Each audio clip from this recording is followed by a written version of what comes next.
నమస్కారం గురుగారు. మహాదేవ. గురుగారు, ఇప్పుడు చనిపోయిన వారి ఫోటోలకి నైవేద్యం పెడుతూ ఉంటారు.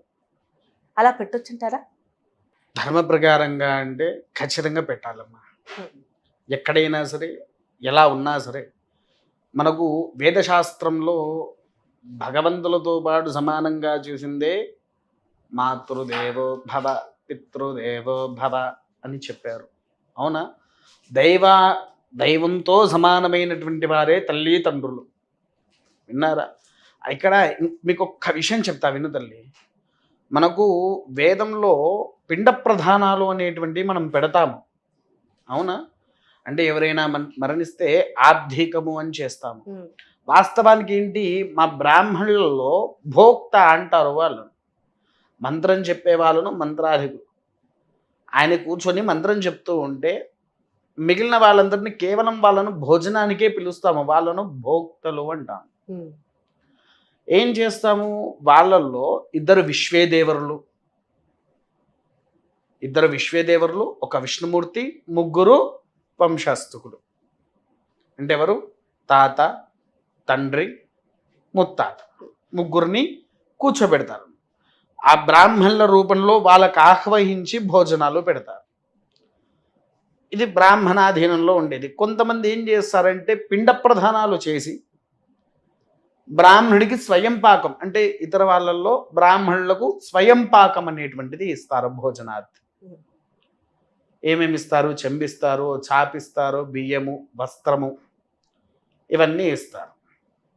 వాస్తవానికి ఏంటి అని అంటే ఎదుటి వ్యక్తిలో తన తండ్రి స్వరూపాన్ని తీసుకొని నైవేద్యంగా ఇస్తున్నాము.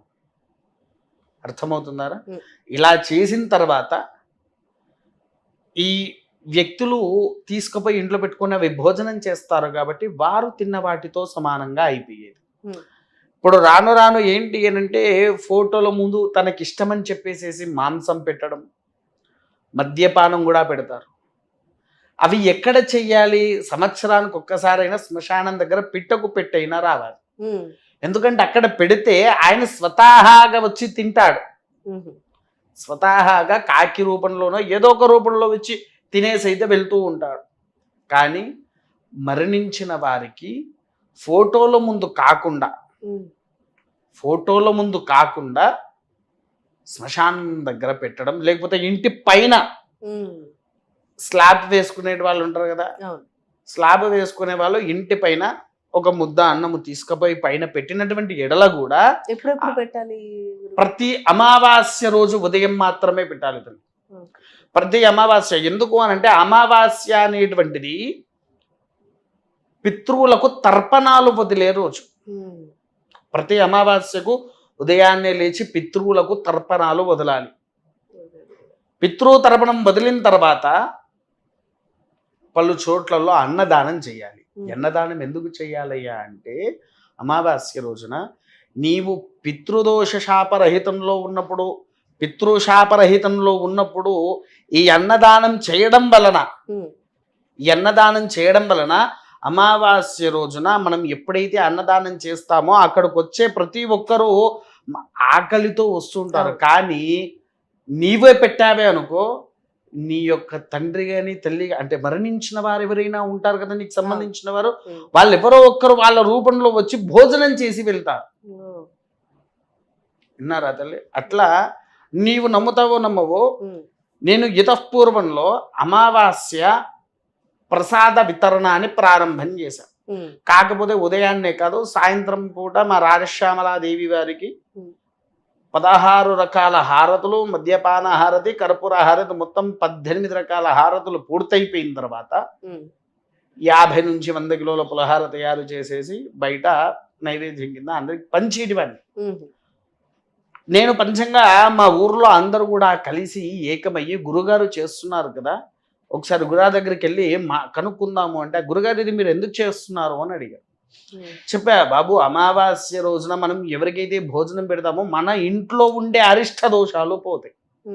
ఆ అరిష్ట దోషాల వల్ల మనలో కలిగేటువంటి చెడు భావనలు కూడా తీసేసి పాజిటివ్ వైబ్రేషన్స్, నెగిటివ్ థాట్స్ తీసేసి పూర్తిగా పాజిటివ్ అనేటువంటిది మనకి ఇస్తూ ఉంటుంది. అన్నిటికంటే గొప్పదానం ఏదయ్యా అంటే అన్నదానం. అవునా? అట్టి అన్నదానము అనేటువంటిది అమావాస్య రోజున చేసినటువంటి ఎడల పితృదేవతలకు మోక్షం అనేటువంటిది లభిస్తూ ఉంటుంది. విన్నావా తల్లి? అలా అదే విధంగా మనం చేస్తూ ఉంటే గనక అద్భుతమైన ఫలితాలు వస్తాయి. ఇలా ఎంతమంది అయితే దీంట్లో సహకరిస్తారో ప్రతి ఒక్కరికి కూడా వారి కుటుంబంలో ఉండేటువంటి దోషాలు నివారణ జరుగుతూ ఉంటాయి. ఇది విధానం తల్లి. అమావాస్యకు పితృదేవతలకు ఇవ్వాల్సినటువంటి తర్పణము, తర్వాత చెయ్యవలసినటువంటి భోజనం. అదే గురుగారు, పెత్తర అమావాస్య అంటే దసరాకు ముందు వచ్చే అమావాస్య అప్పుడు, కొంతమంది ఏమో దీపావళికి పెట్టుకుంటారు స్పెసిఫిక్ గా. మరి ఎందుకంటారు ఆ 2 సమయాల్లోనే పెట్టుకోవడం ఇంత ప్రాముఖ్యత? అమ్మ, పితృమావాస్య అని కాదు, భాద్రపద మాసంలో పితృపక్షాలు అంటారు అవి. పూర్తిగా ఎందుకు అనంటే మన దైవాధికంలో కొంతమంది, టు బి ఫ్రాంక్ చెప్పాలంటే, ఉద్యోగం పోతున్నారు, ఉద్యోగాలు ఉన్నాయి. పూర్వంలో మరి ఉద్యోగాలు లేవు కదా, అంటే కూలీ పనులకు వెళ్ళేటివారు. అవునా? కూలీ పనులకు ఎప్పుడు వెళ్ళేది తల్లి? ఉదయకాలంలోనే బయలుదేరేటివారు. ఉదయకాలంలోనే బయలుదేరి వాళ్ళు వచ్చి వాళ్ళ పనులు చూసుకొని వచ్చి కూర్చునేసరికి ఏ సమయం అయిపోతుందో తెలియదు. అందుకోసం మనకు దేవుళ్ళు ఏం చేశారు అనంటే, కొన్ని పూజాధికాలు అనేటువంటిది మనకు ఎలా అయితే దసరా, దీపావళి, సంక్రాంతి, ఉగాది, శివరాత్రి ఇలా ఏ విధంగానైతే పెట్టారో, మరణించిన వారికి కూడా ఒక పక్షము అనేటువంటిది పెట్టిద్దాము అని చెప్పేసి భగవత్పాదులే ఉంచారు. ఎవరు దీన్ని నిశ్చయించింది? శ్మశానవాసి అయినటువంటి సాక్షాత్కారుడైన పరమేశ్వరుడు ఉన్నారా? పరమేశ్వరుడు ఈ పక్షాన్ని పెట్టించారు.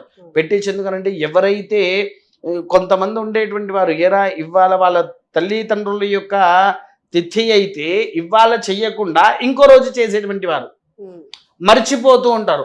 అలా మర్చిపోకూడదు, మర్చిపోకుండా చెయ్యాలి. కాబట్టి ఏం చేశారు? పెద్దలకంటూ ఒక పక్షం అనేటువంటిది ఉండాలని భాద్రపద మాసంలో పితృపక్షాలు అనేటువంటిది పెట్టారు. ఎప్పుడు వినాయక నవరాత్రులు అయిపోయిన తర్వాతనే వెంటనే పితృపక్షాలు ప్రారంభమవుతాయి.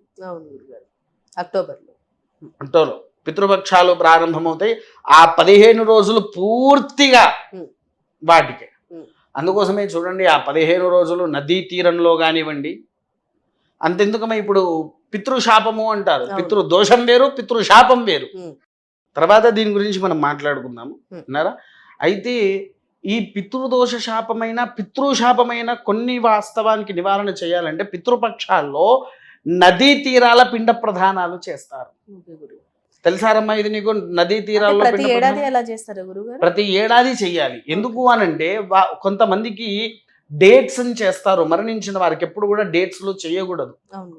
డేట్స్ అనేది తొలగించి ఆయన మరణించినటువంటి తిథి ఏదైతే ఉందో ఆ తిథిని గ్రహించి తిథి రోజున పెట్టాలి.